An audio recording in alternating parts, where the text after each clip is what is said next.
Hey guys, and welcome back to the Next Steps podcast. We've been doing a short run of episodes to complement our Stronger Together message series and looking at a few different types of relationships. My name is Christian, and I'm on staff with Blackhawk Church with our Brader Way and spiritual formation teams, and I'm excited that I get to host today's conversation. One of the things that I love about our church is that we are a multi generational community, and we have people of all ages involved here at Blackhawk. So, one conversation that we wanted to make sure we included was on relationships in the emptiness and retirement stages.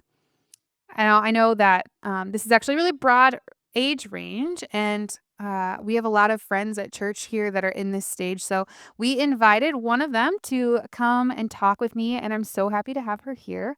I'm joined today by Carmen Boyd. Carmen, thanks so much for being here. Why don't we start here? For those of you who maybe those who don't know Carmen, could you tell us a little bit about yourself?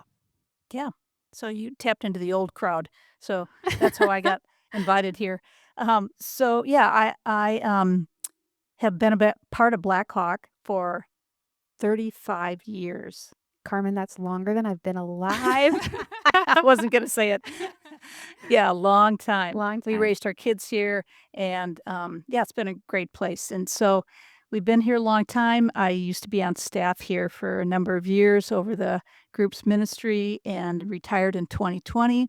Had nothing to do with COVID. It was all planned.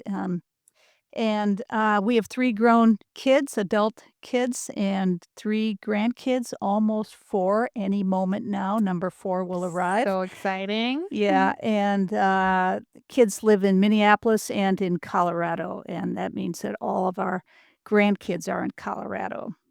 Oh, Sad that's moment. hard. I'm wiping a tear. You were just telling me you're about to visit them though, so you Yep. get your We're gonna fill. take off after this. Yeah, so that's me. I'd like to stay active, get my 10,000 steps a day, Yeah. and love the outdoors. Love to, be with people, and most of the time.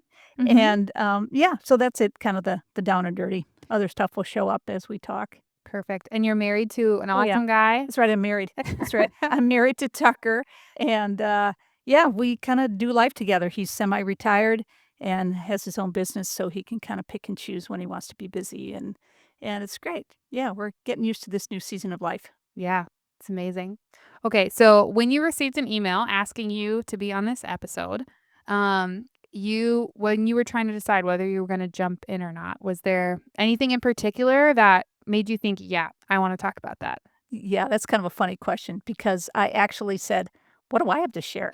I mean, I just do regular normal life. It just nothing seemed very out of the ordinary to me. Mhm, And maybe it's just because these things maybe come a little more naturally to me. mhm. So I kind of hesitated, and I didn't jump and say, "Oh yeah, sure, I'd love to do that."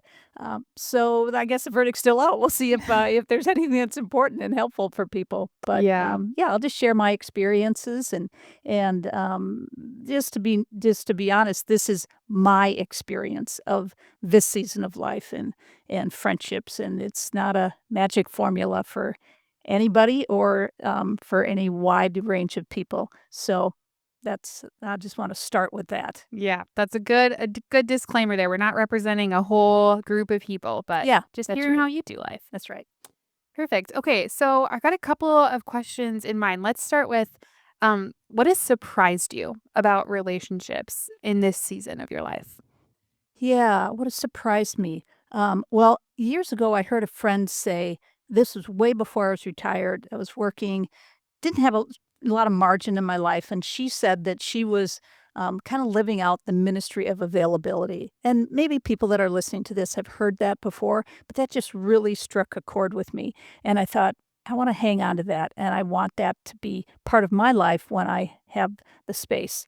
And maybe it should have been practiced before I retired, but now that a whole, you know, 40 hours has been pushed aside in my schedule, I have more time Yeah. and I have more availability. So it's really opened up opportunities to connect with neighbors, um, friends, even different friends, kind of who's available, really. Mhm. And but not having to rush off to something. It's like, I got time for coffee, but I only have this much time. Gotta go. Gotta get to the next meeting. Yeah. Or I've got time for lunch, but I gotta go because I gotta go do this thing. That's just where kind of I'm at right now. And I actually just said that to a friend the other day. I said, I'm so glad I don't have anything right after this so we can just linger. Yeah. Linger. We've got a sign there. I've got some Spanish background, and there's a sign in our kitchen, big sign that says a Spanish word, and it says sobre mesa, which means linger at the table. And that's pretty much what I wish I could do all the time Yeah. is just linger with people. Yeah, I feel like that sign just embodies the Boyd household in so many cool ways. I've got to sit under that sign before, and I feel like it's just a beautiful invitation. Yeah, about the way that you live your life, even beyond the walls of your home. Yeah, so, so another thing that, that's nice, thanks, Christian, but um, I remember a quote that I heard, a pastor, John Ortberg, say once about what he heard from Dallas Willard and kind of a philosopher, um, and and it's been referenced in other books, and actually in the last podcast, it was even mentioned, and, but the phrase was the question was asked, "What do you do to really keep your spiritual life alive?" is what I kind of remember. And Dallas Willard said, "You must ruthlessly eliminate hurry from your life." And and I thought, that can really apply to so many different areas. And because this season is more relaxed and not rushed, like I said, um, the hurry is much less, and I'm so grateful for it, but when things kinda get ramped up and backed up, I'm like, "Okay, let's take a deep breath. Let's not hurry through this season." So that's, you can't rush friendships, and we're here to kinda talk about friendships, but, you just can't rush those things. They just take time. Yeah, you gotta get hours on the clock, as they say. Yeah. Absolutely, absolutely. Yeah, so I'm grateful for that time to strengthen some of those connections in a less hurried way. Yeah. Yeah, that's awesome. With that, I know that we were talking before this, you were talking about all the different kinds of relationships that are in your life right now. Can you tell us a little bit about that? Yeah, yeah, and I think maybe I've just sort of put this to words recently. Um, I realize that I love having friends that I can sit down and have a real honest conversation with. We can pray for each other, and I can go to this person or that person and say, "Would you pray for me about this?" Or more of a real eye contact kind of friendship, and that's really important to me. But then there's other things that are also very important to me, and like I said, I think I just put this to words that there's friends that I have that I just laugh with. That's just Yeah. kind of the leading w thing that we do. We just laugh together. We have the same sense of humor, and we can kinda get each other ramped up. So that's important. And then there's actually other people that I don't know as well, but we're kind of texting friends. It sounds kind of funny at my age, Hmm.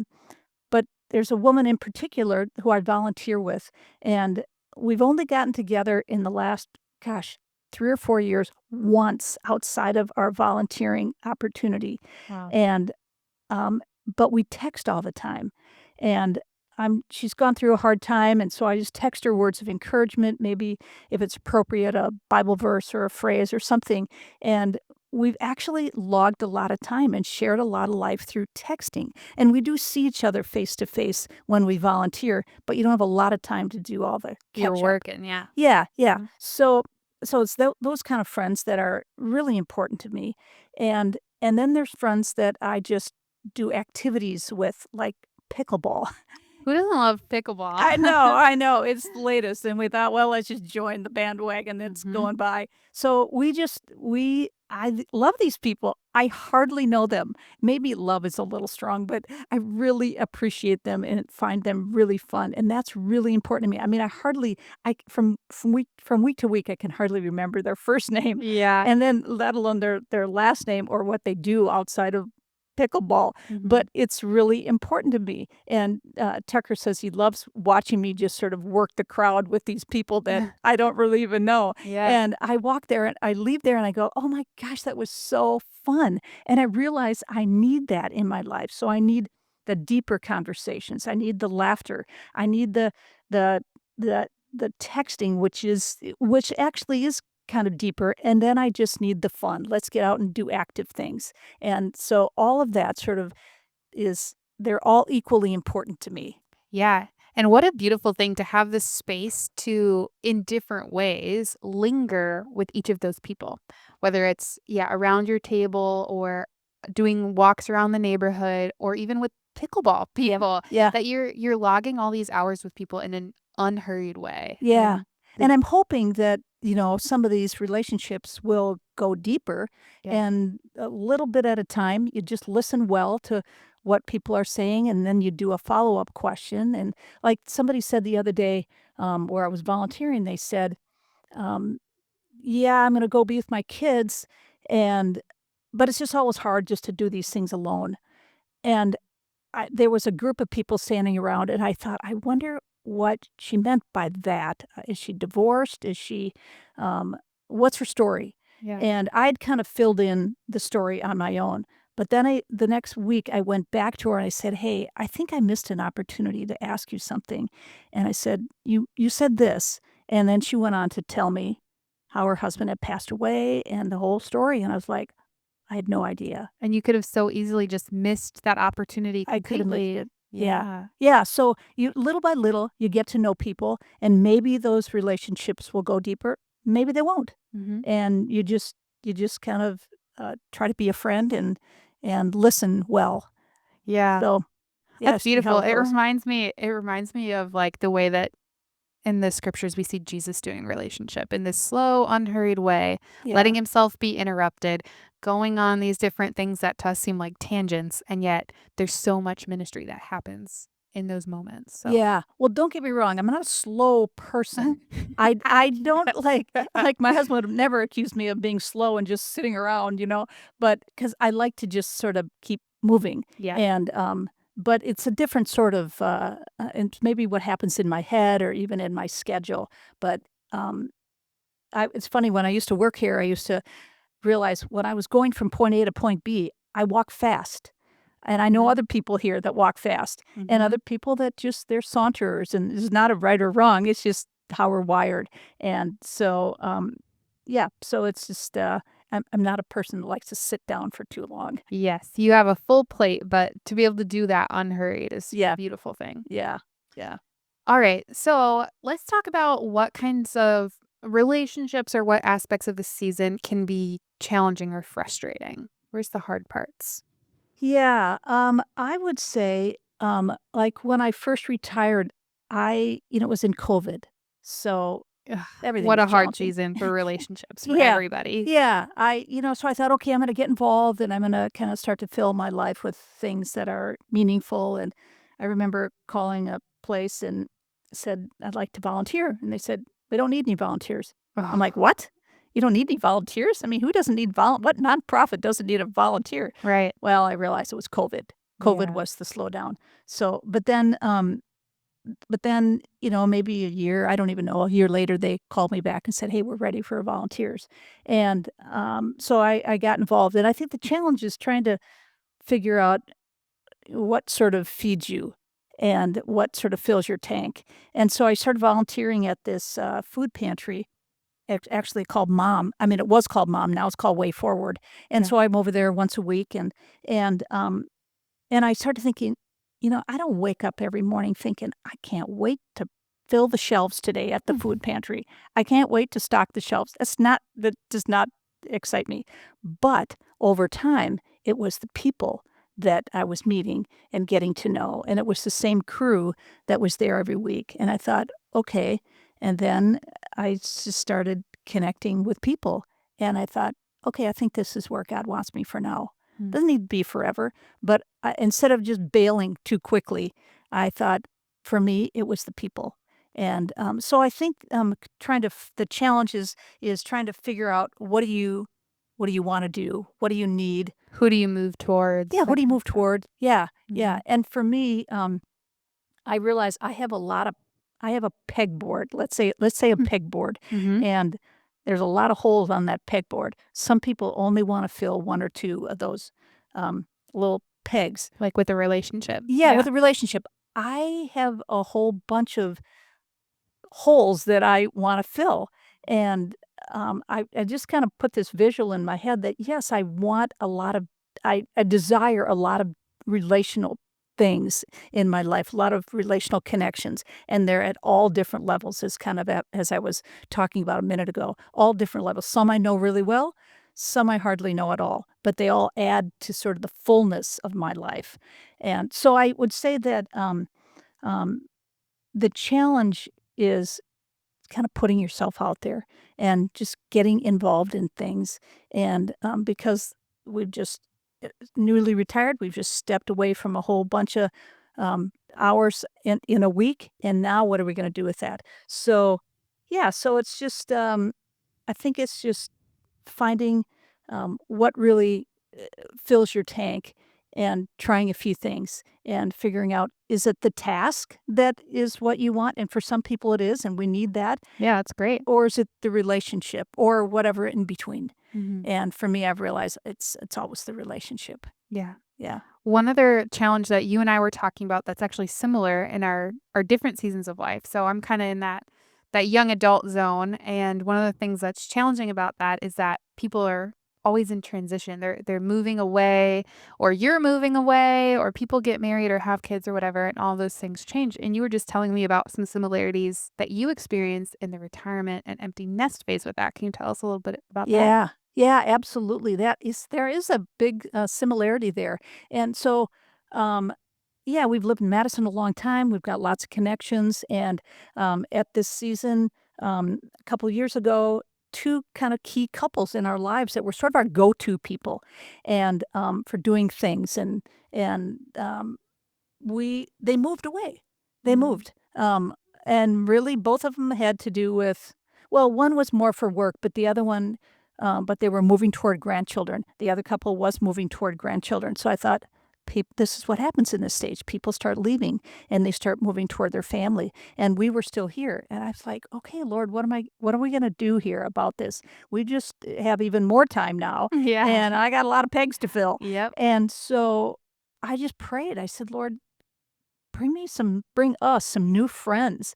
And I didn't think I'd be praying that at my age, but I realized friendship is so important and vital to us at any season of our lives. And so, I remember praying, and I don't remember the timeline exactly, but God provided some really great friends, and friends that I now look at and I think, "We've only known each other for this amount of time? I thought we'd known each other for a much longer period of time," because I feel so grateful for them and so close to them in our friendship. And so that was just a huge answer to prayer. And I did sort of chuckle thinking that I'm still praying for friends at my age. I mean, we have a lot of friends, and we did even at the time when I was praying that, but there was just a gap. Yeah, And you were ready to fill those pegs ready to again. fill. Yeah, Mhm. yeah, yeah. So that was, yeah, so another thing, I just wanna say that there was this little story about, kind of not hurrying. I was out in my yard one day, and there was a woman in my neighborhood, older woman in our neighborhood walked by, and she's a professional potter. And, and I just said to her, "Hey, do you ever teach anybody how to do pottery?" And she said, "No." Do you why do you wanna learn? And I said, "Well, yeah, but actually, I really wanted to get to know her." The Yeah. pottery to me was secondary, and I'm not sure why I wanted to get to know her. I mean, she was 20 years older than me, Mhm. and she was 80 she's 86, so now you know how old I am. And, so she was 20 years older than me, and I don't know why I said that, but she said, "Well, I don't really teach anybody, but you could go to this studio and you could, get some classes there." And I thought, "Oh, she's just blowing me off." And then when I saw her walking around the block, she was walking her dog, she said, "We should start that in January." This was November when I asked her, and I thought, "Oh, she's just being nice." And actually, about the 3rd or 4th time, I realized I think she means it. So I went to her house in January, and I thought maybe this would be a one-time thing. Well, we've done it for, like, 3 years, and we do it spring, the fall, winter, and spring, and nobody's knocking at my door to get my pottery, finished pieces, but I've learned a lot from her just about life and friendships and kinda that multi-generational piece that, we love So here. key, yeah. Yeah, it's so key, and, so that was kind of fun, but, it was sort of this unlikely friendship, and it just took one sort of question, and it just blossomed into something that was really special. So, I'm really grateful for that. It's amazing. All right. So, can you tell us about some ways that God has used your relationships to transform you in this season? Yeah, I would say he's used me or he's used this season, um oh gosh, that's actually a tougher question for me, but, I think I think he's just used that to, show me, um, that I kinda have to put myself out there if I want um, friends in my life and different types of friends. I can't just sit and wait for somebody to call me or invite me, that I need to be bold and sometimes that feels natural. Other times I feel like, oh, that feels like a lot of work. And even for somebody that's sort of wired like me, it feels like a lot of work. It always feels better when somebody calls you. 100%. Yeah, yeah, it's like, "Oh, somebody was thinking They about wanna me." hang out with you, Yeah, that's great. that's right, they think I'm worth it or something. So, I think it's the idea of, just being bold and being able to put yourself out there and, move towards somebody, and I think in this season, as I get to know people in my neighborhood, I or wherever, I understand. I get to learn about different needs that they have, so I can make a meal, or I can like my neighbor who I just spoke about with a professional potter, she had a hip replaced or a knee replaced, and, so I can make some soup and take it up to her, and she loves it, and or maybe another time I just have extra soup and she doesn't she's not recovering from something, but it's just a way of saying, "Hey, I really appreciate you, thank you," and, so I think that God is maybe he's still doing this. It's not like he's that I've arrived here by any means, but helping to take the eyes off myself a little bit more and put it towards the needs of the people around me. And that's just a work in progress all the time. Yeah. So I think that maybe is one way. Yeah, it's that ministry of availability you were talking about earlier that you just I think having that perspective probably helps you to notice the needs around you Yeah. because you know that you're available to respond to them. Yeah, yeah, I think that is really key. I should really just plaster that on my kitchen wall and Yeah, get a that bumper sticker or yeah, something. yeah, yeah, ministry of availability. Yeah, and I feel like when God nudges me to do something, that I should do it. Yeah, Um, and instead of just kind of thinking, "Well, that's a really a great idea," and come up with a bunch of excuses why it's yeah, not convenient. yeah, Mhm. exactly, exactly. So I think that that's, um, ministry of availability and just being able to respond to people's needs in the neighborhood, which is really fun because most of my neighbors are not churchgoers. Yeah. Yeah. Yeah, I love that picture of neighboring um, that God really gives us and you're living out in a cool way. Mhm. What do you want people in your life stage to maybe consider or pray about when it comes to their own relationships? Yeah, I would say figure out what you want, what you need, because your personality is different than mine, probably. I have a really good friend that, in this season of life, she is pouring into people more on a one-on-one basis, and she's really good at it. And, um, and that's where she shines. And so that's what she's decided this is where I'm gonna invest my time. And, or I'm more broad and, um You're gonna go talk to everyone at pickleball. need the variety, yeah, that's right. That's right. Actually, I think it's really important to remember people's names, and sometimes I can't. So I came home the other day and I pulled up my laptop and I thought, I'm going to write down as many people's names as I know and a little description next to them. Okay, blonde hair, long, um, short, always wears this, whatever I just so when I go back, I can. It's silly, but just to kind of review these things. So it's Yeah. so nice to be able to say, "Hey, Christian, so nice to see you," as opposed to, "Hey, you." I remember you. Yeah, yeah, yeah, yeah. So it means a lot to me when somebody uses my name. So I try to do that. But um, yeah. So, gosh, what were we talking about?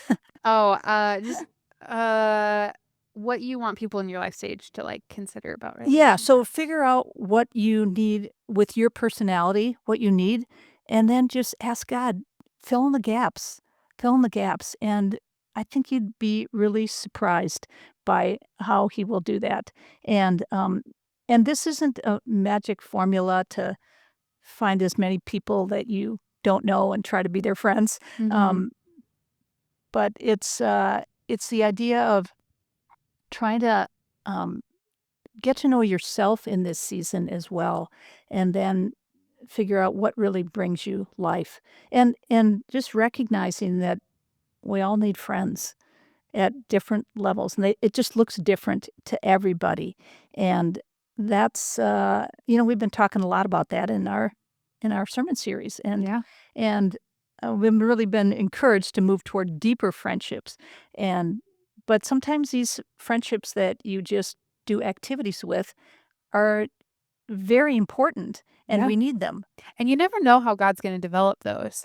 These people that start out on the periphery of your life, you never know when they're gonna come in close and become one of your everyday people. Absolutely, yeah, that's a really good point. Yeah, and it's funny, I walk away from some of these, um, places, whether it's volunteering or playing pickleball, and I think, "I could be friends with that person." I mean, like, real friends with that person. Mhm. But, of course, still, I know nothing about them. Yeah. So it's just kind of a first, impression.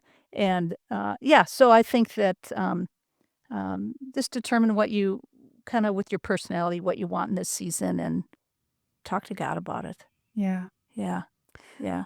Alright, one thing that you talked about earlier that's, kind of on my mind is that, um I hear a lot from my friends who are empty nesters who've got kids or grandkids all over the country, who are maybe feeling or even that live close by but are feeling distant because the relationship dynamic has changed when your kids move out of the house and kinda have their own family and own lives. So, how have you maintained strong relationships with your kids and grandkids even though they live in different states now? Yeah, that's a great question. Well, it kind of, it kinda comes and goes, but, depending on our kids are busy.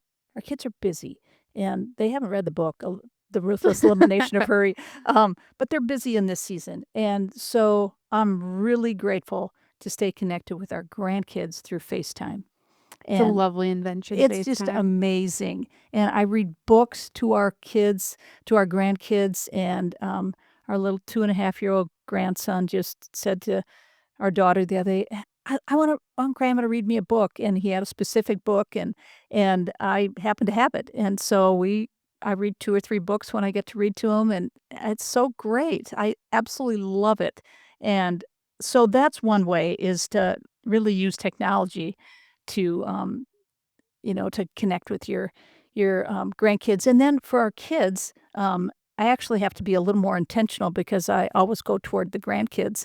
And sometimes I'm like, hey, put the kids to bed and then let's chat. And I don't do that all the time.